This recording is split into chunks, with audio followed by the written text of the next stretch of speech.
But Sheikh, men don't act right, and you all give us sermons and all, but not the men. So how are they supposed to change? Because it's always us changing and not them. And so we don't want to marry because of that. Talk about it, Sheikh.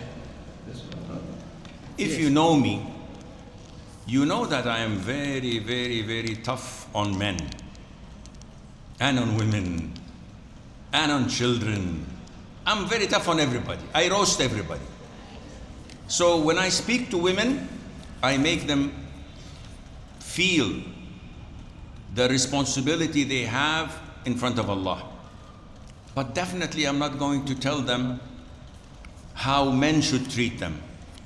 But when I speak to men, I totally scold them, make them lie on their backs and jump on their stomachs with my feet until they're flattened.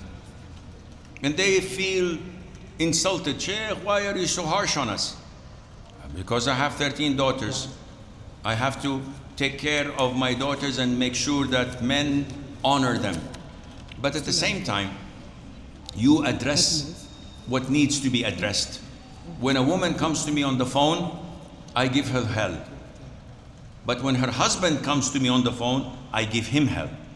When they both come to me on the phone, I have to break. I can't say, Akhi, you're wrong, because she will hold it against him till the day of judgment. The Sheikh said you're wrong. And I can't say to her, what you've done was wrong, because he would hold it against her. It's different. So now for women, I tell what women must hear. But when I address men, wallahi, don't be worried. Don't worry. I tell them exactly what they should hear according to the Quran and the Sunnah, and give them the right advice they need to treat you as queens.